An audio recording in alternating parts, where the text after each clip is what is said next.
Okay, the affected part in patient with third-degree burn is A. Epidermis, B. Corium, C. Muscles, or D. Subcutaneous. Ano sagot? We have your third degree subcutaneous fats or the fatty tissues po. Fatty tissues. Your first action when you have a burn injury is to cool down the burnt site with a running cool water. Cool running water po ha. Cool running water. Do not apply ice. Not ice. No to ice. Dapat cool running water lang. For how many minutes? For 15 to 20 minutes. Yan. For 15 to 20 minutes, dapat i-run mo siya sa ating cool running water. Use only water to relieve your burn injury.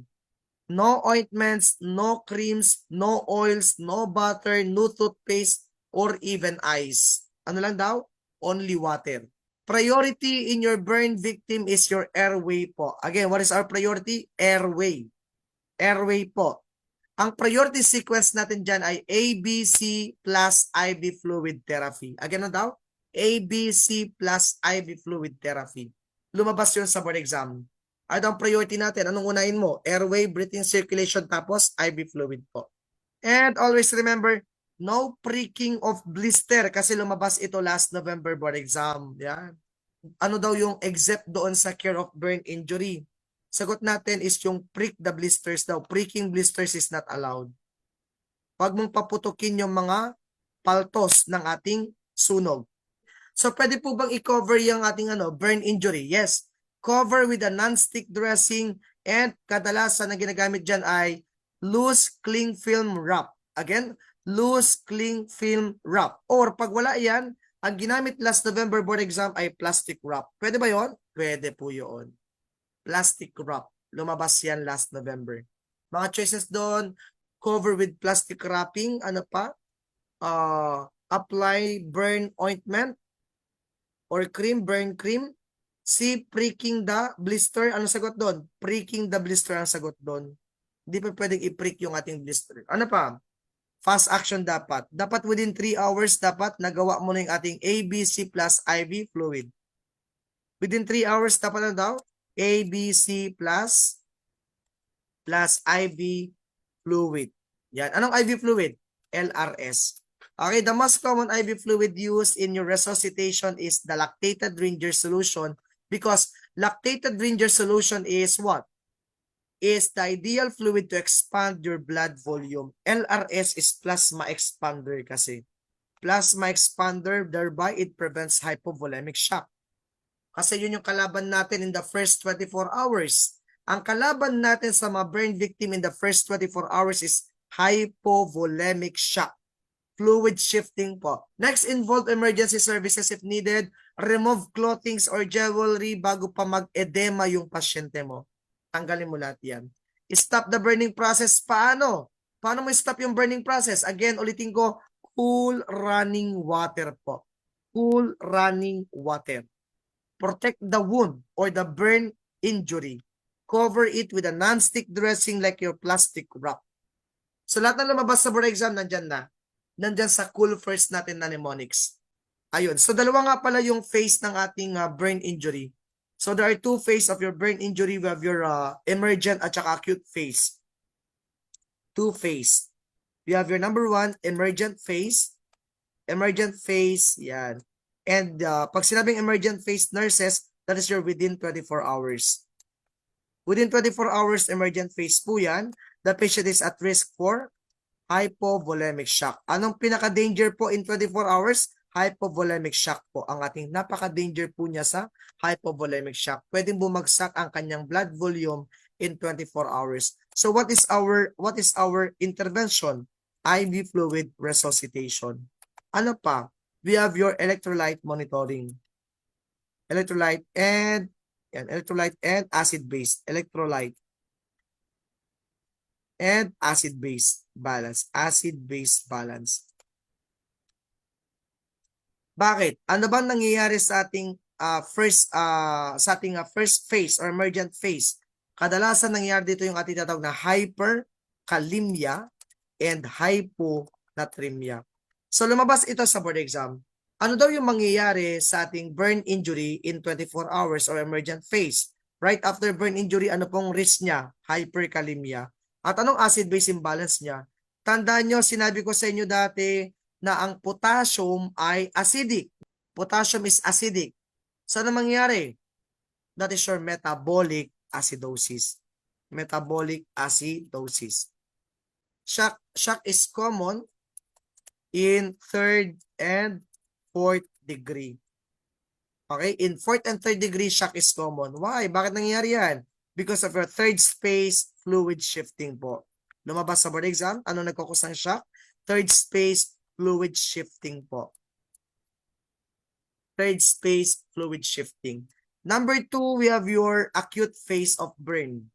Pag acute phase, after 24 hours na po yan. After 24 hours. Yan. So, after 24 hours or especially 48 to 72 hours, ito na yung pwede mangyari. Yan. So, ano pwede mangyari sa kanya? Ang pwede mangyari sa kanya is risk for infection. Risk for hypervolemia. Hypervolemia and infection na po. Yung fluid sa edema niya, okay? Yung fluid sa edematous skin niya or mga blisters niya, papasok ulit yan sa intravascular space niya at magkukos yan ng hypervolemia. So what is the electrolyte imbalance here? Babalik ang potassium inside the cell, so magiging hypokalemic na siya, hypokalemia and hypernatremia naman. Hypokalemia and hypernatremia. So ano mangyayari sa kanya? Metabolic alkalosis. Babalik na kasi. So remember your piso, yan. Piso ang tawag natin sa ating fluid electrolyte principle. That potassium is normally inside the cell and sodium is outside the cell. Piso. Piso. Piso. Potassium inside, sodium outside the cell. Potassium inside, sodium outside the cell. Okay? Okay. Ayun, nadumihan. Wait lang po. Uy, nawala na. May naka-screenshot po ba nun? Na-erase na po siya. Uy, nawala din yung PowerPoint ko. Degrees, kahit na alam nyo na to, kailangan kong i-reinforce ulit. Yan, degrees. Pag first degree po, pag first degree burn po ito, that is your superficial burn lang siya. Superficial burn. So, anong affected? Epidermis lang. Epidermis lang siya. Superficial burn, epidermis burn. So, anong itsura ng ating first degree burn? Ang first degree burn natin, meron siyang dry and red skin. Ano siya? Painful. Painful po. Example, nakukuha mo to kapag ikaw po na sunburn or scald burn. Napaso lang. Kunwari, hindi mo alam na mainit pala yung takip ng kaldero ninyo, bigla mo na lang hinawakan, yun, napaso ka. Okay, madalas nangyari sa atin yan, o di kaya gumamit ka ng mga harsh chemicals sa mukha mo. Nag-rejuve ka. First degree burn din po yun. Second degree. Pag second degree, partial thickness. Partial thickness burn. Partial thickness burn kasi dermis na siya. Dermis or the cutis. Pag cutis na, that is your second degree. Corium ang tawag doon. Corium tawag doon. Corium or the cutis is second degree. So moist, red, and most painful. Yan, most painful. So ano po itong burn na ito? With blisters. With blisters po. Siya yung may blister. So ito yung mga burn due to your exhaust pipe of motors. Yan. Anong exhaust pipe? Muffler ng motor or tambotso. Pag natambotso ka, yan, magkakaroon ka ng second degree burn. Yan, second degree burn. Third and fourth, the most serious burn, third and fourth. Full thickness. Full thickness burn kapag ito po ay third degree kasi sunog na yung fatty mo, yung fatty tissues mo or subcutaneous fats. Subcutaneous fats. Yun. So, ano meron dito? Ang kulay niya dito is yung marble white. Marble white. Yan. Kasi nga, kita yung taba. Kita yung taba. Marble white. Painless. Painless. Fourth degree. Fourth degree. Okay. Deep, full thickness. Deep, full thickness. Deep full na siya. Why? Kasi involved na dito yung muscles and bones. Muscles and bones na po yung involved dito. Okay, muscles and bones na yung involved dito. Tapos, anong kulay niya? Charred meat. Charred meat or black. Black na siya. So, no pain na siya. No pain. Bakit no pain? Kasi sunog na eh. Sunog na siya. So, yan yung degrees of burn natin. Yan yung degrees of burn natin. Superficial burn, partial thickness burn, full thickness burn, and the deep full thickness burn. Full thickness. Okay, kopyahin nyo po yan. So, sino lamang po yung pinaka most painful and with blisters? Most serious po ito. Most serious ang ating third degree. Second degree, may blister po siya. Tandaan nyo yan, lumabas din yan last November board exam. Daw po ang itsura ng second degree burn with blisters. With blisters. Ganyan yung itsura ng first degree, second degree, third degree, tsaka fourth degree. So, rule of nines, magkaiba ang rule of nine ng mga bata sa ating mga adults. So, ang rule of nine natin sa adult po, front and back ng kanyang muka, 9 na yon. So, itong kabuuan ng muka ko, 9 na yan. At ang lapad na ng muka ko ngayon, tumaba na naman ako. 9 po. 9 ito. Circumferential, anterior 4.5, posterior 4.5. 4.5, 4.5. Nakuha po? Again, 4.5, 4.5. Yung chest mo, upper 9, lower 9. Full chest, 18. Likod mo, sa likod mo naman, upper back 9, lower back 9. Full back, 18. So, ilang percent lahat ang buong katawan mo, circumferential? 32% yon. Kasi 18 ang kabuuan ng harap, 18 ang kabuuan ng likod. Pero kung chest ang sinabi, 9% yon. Pag abdomen, 9%. Upper back, 9%. Lower back, 9% po. Right arm, circumferential, 9. Left arm, circumferential, 9. Pag anterior lang, 4.5. Pag posterior, 4.5. Okay, so pag inad mo yon 9 po lahat yan. 9. 4.5 sa likod, 4.5 sa harap. Circumferential, 9. 4.5 sa harap, 4.5 sa likod, circumferential, 9. Sa legs naman natin, yung left leg mo, 18 kabuuan. Right leg mo, 18 kabuuan. Kasi ang harap, 9%, ang likod, 9%. Ang harap, 9%, ang likod, 9%. Nakuha pa? So that's your rule of 9 in your adults. Sa bata, malaki yung muka, yung ulo. 9 yung harap, 9 yung likod. Sa matatanda, 4.5, 4.5. Sa bata, 9 ito, 9 ito. Nakuha? Yun lang yung pinagkaiba ng ating mga children sa ating adults. Yung muka at saka yung paa. Sa paa, tig 13.5 po ang percentage ng paa nila. So, ang ating isang paa ay sabihin lang natin na 7 sa harap, 7 sa likod. 7 sa harap, 7 sa likod. Para mas madali yung tandaan. 7 ang harap ng paa ng bata, 7 ang likod niya. 7 ang harap, 7 ang likod niya. Yun. So please screenshot this one kasi ito yung ginagamit ko kapag rule of 9 na situations. Sabihin nyo kung ilang percent po ito. Anterior chest and anterior right arm. Ilang percent yan? 9% ang anterior chest, then anterior of the arm is 4.5 lang. So ilang percent yan? 4.5 plus 9% is okay, 13.5% lang. 13.5% lang. Okay, nasunog daw yung anterior face ni patient. Yan. Nasunog daw yung face ni patient. Face, right arms and legs. Then anterior body. Anterior body. Ilang percent yan?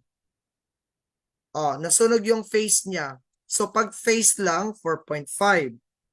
Right arms and legs. So, right arm niya, 9%. Right leg niya is 18%. Ilan na yon? 9 plus 18%. Yun. Anterior body daw niya is 18%. Ilang percent lahat?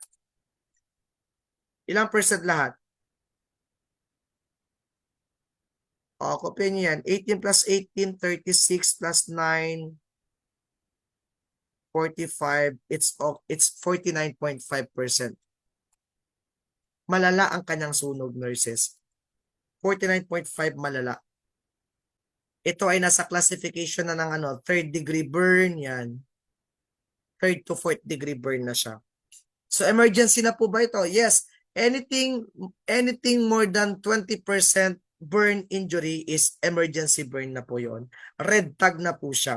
Pag tumaas ng 20% ang kanyang burn injury percentage of total body surface area of burn, that is red tag na po siya. Red tag na siya. Okay, next, fluid resuscitation. 4 times TBSA times kilogram yung ating Parkland formula. So, kailangan alamin mo muna yung kanyang total body surface area. Ilang percent ba yung ating Sabi na lang natin yung 49.5 kanina. 49.5% kanina yung kanyang TBSA ay meron siyang, sabi na lang natin na 67 kilograms siya. 67 kilograms po siya. Example lang yung burn injury victim natin kanina na 49.5% ay 67 kg siya. So ilang ml ng LRS ang ibibigay mo for 24 hours? So paano i-compute yun? To compute yung ating TBSA fluid resuscitation, yan. 4 ml is constant number na yan, hindi na magbabago. 4 ml times the TBSA, yan, which is the total body surface area, Parkland formula. So ilan ba ang ating total body surface area? 49.5. Tapos, i-multiply mo ulit siya sa kanyang kilogram, 67. Ilang ml po dapat ang maibigay mo for the first 24 hours? For the first 24 hours. Ilang ml po? Paki-compute. 13,266 ml of LRS per 24 hours. Tama? So yun yun. Now, in Parkland formula, i-divide mo ulit yung per 24 hours niya for the first 8 hours and for the next 16 hours. So, hahatiin mo ito ng kalahati. Ano ang kalahati ng 13,266? 6633 ba? Yan. So, 6,633 ml. Yan. Okay, given in first 8 hours. Yan yung i-infuse mo sa loob ng first 8 hours. Okay, first 8 hours. Now, ano naman ang ibibigay mo for the next 16 hours? Yung kalahati niya. 6,633. Okay. For the next 16 hours. For next 16 hours. Pero pag tinanong ka ng ganito, after 8 hours, how many ml should you give for the next 8 hours? Sagot nyo. How many ml should you give for the next 8 hours po? After resuscitating your patient for the first 8 hours, how many ml of fluid will you give for the next 8 hours? No? Not 6,633. Kailangan mong i-divide ulit sa 2 yung 633 kasi nga for the next 16 hours yung 6,633. So kung hatiin mo yon nurses, naintindihan niyo ba ako? Hahatiin mo ulit yung 6,633 into 2. So, per 8 hours niyan, magbibigay ulit ng 3,316.5 ml for the next 8 hours. Next 8 hours. Then, ganun din. 3,316 na naman, 0.5 ml na naman for the next 8 hours ulit. For the last 8 hours. Naintindihan po ba ang Parkland formula, nurses? Yan yung Parkland formula na tinatawag natin sa burn injury. So yun yun. Okay, so I hope naintindihan nga.